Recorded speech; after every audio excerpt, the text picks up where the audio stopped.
Good morning বন্ধুরা। তো সবাই কেমন আছো? আশা করি ভালো আছো, সুস্থ আছো। তো আমি আর আর্য রেডি হয়ে পড়েছি, দেখতে পাচ্ছ। তো রেডি হয়ে গড়ে কিছুক্ষণ বসেছিলাম, অপেক্ষা করছিলাম মা আর কাকিমুনির জন্য। তো মা কাকিমুনি রেডি হয়ে পড়েছেন। তো আমরা এবার যাচ্ছি হলো বাবা ভোলানাথের পুজো দিতে। তো ঠিক আছে, ওইখানে গিয়ে দেখা হচ্ছে। তো এবার আমি বাবা ভোলানাথকে অভিষেক করিয়ে নিচ্ছি। তো জল দিয়ে দিলাম, জল দিয়ে এবার দুধ দিয়ে দেব। দুধ দিয়ে তারপরে বাবা ভোলানাথকে অভিষেক করিয়ে দেব। তো আমার ফুল বেলপাতা দেওয়া হয়ে গেছে। তো আমার মার আর কাকিমুনির আমার তিনজনের পুজো দেওয়া প্রায় কমপ্লিট। তো এবার আমি যখন শিবের মাথায় জল দিচ্ছিলাম, দুধ দিচ্ছিলাম, তো তখন সেরকম কাউকে পাইনি ভিডিও করার মতো। আর আর্যও করছিল না, ওর ভালো লাগছিল না, বলছিল না মা আমি ভিডিও করব না, তুমি করো, আমার ভালো লাগছিল না এরকম। তো ওই বোনটা যখন দিচ্ছিল তখন আমি ভিডিও করে নিলাম। আর এইদিকে পুরোহিত মশাই বসে পড়েছেন, ওইদিকে পুজো হচ্ছে, তারপর অঞ্জলি দেব। তো এখানে অনেক লোক হয়েছিল, তো একসাথে অঞ্জলি দেওয়া যাবে না। তো এখন কিছুজন দিচ্ছে, পরে আমি দেবো।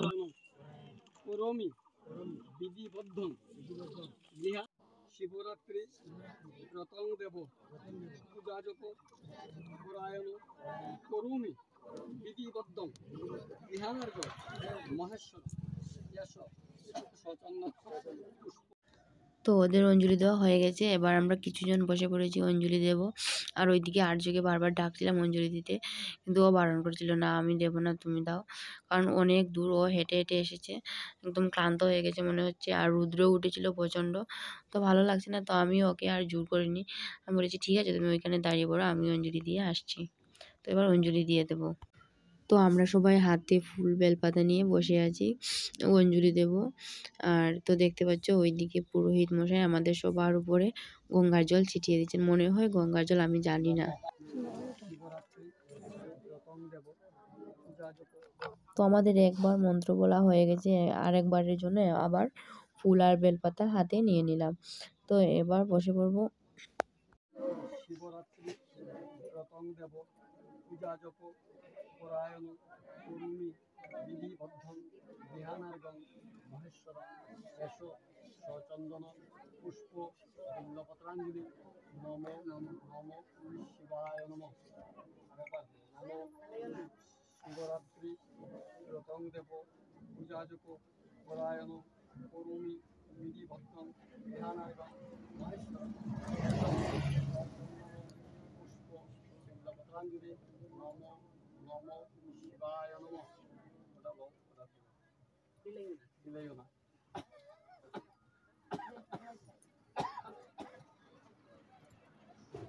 শিবায় শান্তায় কারণত্রয় হেতুবে নিবেদয়ামি তস্মাকং তং গতি পরমেশ্বরং নমস্তিভ্যং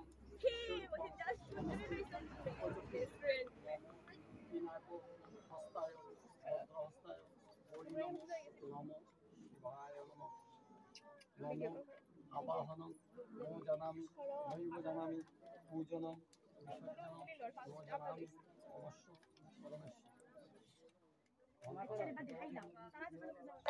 তো আমার অঞ্জলি দেওয়া প্রায় কমপ্লিট। তো এবার পুরোহিত মশাই তড়াই ফুটানা কি জানি বলে, আমি জানি না সঠিক। তো ওইটা আমাকে বা সবাইকে দিয়ে দিচ্ছেন। তো আমি এবার একটা পুরোহিতকে দক্ষিণা দিয়ে প্রণাম করে নিলাম। তো ঠিক আছে, এবার বাড়ি চলে যাব একটু পরে। তো দেখতে পাচ্ছ খুব গরম লেগেছে, এইদিকে পাখা চলছে আর একটু বসেছি। তো পুজো দেওয়া হয়ে গেছে, বাড়িতে চলে এসেছি এখন। তো মা ছিলেন, কাকিমুনি ছিলেন আর আমি ছিলাম। তো এখানে পুজো টুজো দিয়ে শুধু বেল খেয়েছিলাম আর চন্দ্রামৃত খেয়েছি, আর কিছু খাইনি। তো এখন বাড়িতে এসে একদম হাঁপিয়ে গেছি, একদম ঘেমে গেছি। দেখতে পাচ্ছ প্রচণ্ড রৌদ্র ছিল, মানে আমাদের বাড়ির পাশে ছিল ধানের একটা পেরিয়ে, ওই পাশে ছিল ওই মন্দিরটা। তো ওইখানে গিয়ে পুজো টুজো দিয়ে তারপরে চলে এলাম। তো একটু বসেছি, এবার খাবো প্রসাদ। ওইখানে নিয়ে প্রসাদ ভোগ দিয়েছিলাম ঠাকুরকে, তো ওইখান থেকে ঘরে নিয়ে আসা হয়েছে। তো এইগুলো তারপর মেখে টেকে দেবে, তারপরে খাবো। তো ঠিক আছে, এখানে একটু বসি, তারপর আবার দেখা হচ্ছে। তো এই যে দেখতে পাচ্ছ প্রসাদ নিয়ে নিয়েছি, এবার খাবো।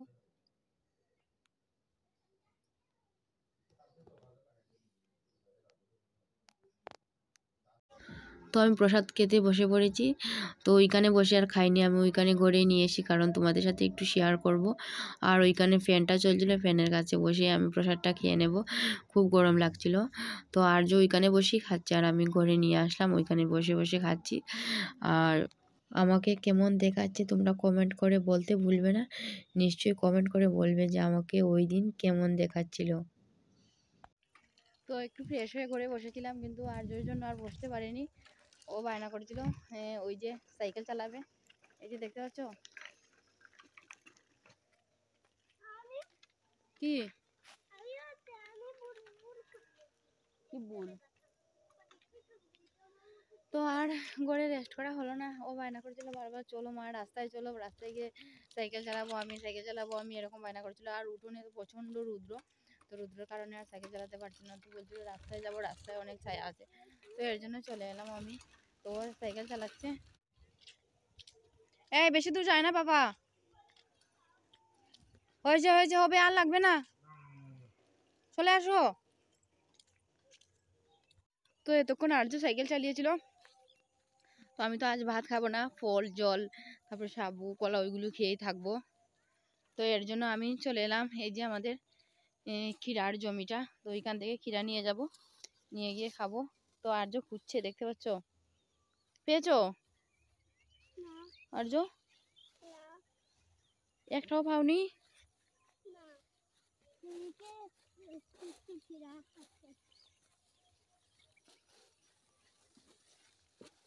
ও খুঁজছে, পাচ্ছে না।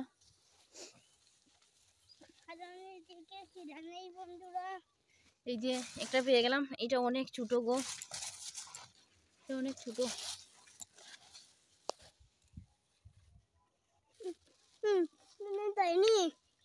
ওই যে পেয়েছে আর্য, আর একটা নিয়ে নেও। এইভাবে না, এইভাবে টেনে টেনে না বাবা, তুমি নাও। তো এবার খেয়ে খেয়ে বাড়িতে যাব। তো আর ধুয়ে নেইনি, তো গাছ থেকে পেরে মুছে নিয়ে খেয়ে নিচ্ছি।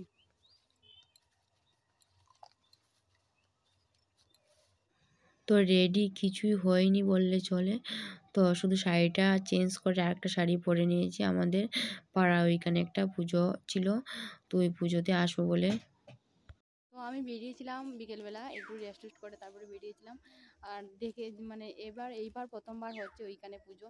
তো ভাবছি না হেঁটে হেঁটে দেখে আসি, আমাদের পাড়াতে একটু দূরে। তো চলে এলাম। এই যে দেখতে পাচ্ছ এই মন্দিরটা নতুন হয়েছে, খুব ভালোই লাগছে। তো আমাদের দেখা হয়ে গেছে, এবার বাড়িতে চলে যাব। তো আমি নিয়েছি হলো সাবুদানা, আর দুটো কলা নিয়েছি, আর চিনি নিয়েছি। ওইগুলো হলো আমার রাতের খাবার। আর কিছু খাবো না, ওইগুলো খেয়ে ঘুমিয়ে পড়বো। তো আমি চিনি একদম কম করেই নিচ্ছি। এই যে 1 চামচ চিনি নিয়ে নিলাম, আর দুটো কলা নিয়ে নিলাম, আর নিয়েছি হলো সাবুদানা। তো এবার মেখে নেব। এই যে মেখে নিয়েছি, তো ওগুলো খেয়ে আমি ঘুমিয়ে পড়বো। তোমরা দেখতে পেয়েছো আমি দিনের বেলা খেয়েছিলাম ফল জল খেয়েছিলাম, আর সাবুর প্রসাদ খেয়েছিলাম। আর এক্ষণে আমি ওই রাত্রিবেলা 10টা 10:30 এরকম টাইমে আমি সাবু মাখা খেয়ে নিয়েছি। সাবু কলা চিনি দিয়ে ওইগুলো মেখে আমি খেয়ে নিয়েছি। ওইটা আমার রাতের খাবার হয়ে যাবে। আর আর আমার ভীষণ ঘুম পেয়েছে, দেখতে পাচ্ছ আমি চোখটা এভাবে টেনে তুলতে পারছি না, এরকম ঘুম পেয়েছে। তো ঠিক আছে, ঘুমিয়ে পড়ি। ওইদিকে বরের নাক ডাকছে, আমি বরকে ডাকতেও পারছি না। ওকে যদি ডাকি তোমার নাক ডাকাটা বন্ধ করো, তাহলে ও জেগে যাবে। আবার যখন ঘুমিয়ে পড়বে আবার নাক ডাকতে শুরু হবে। তো আমি আর ডাকছি না, আমি এইখানে বসে আছি, একটু 12টা বাজার অপেক্ষা করছি। 12টা যখন বেজে যাবে তারপর ঘুমিয়ে পড়বো। তোমরা শুনতে পাচ্ছ? একটু দাঁড়াও, আমি একদম শান্ত হয়ে চুপচাপ বসে থাকবো, আর তোমরা শুনতে পারবো কীভাবে নাক ডাকছে।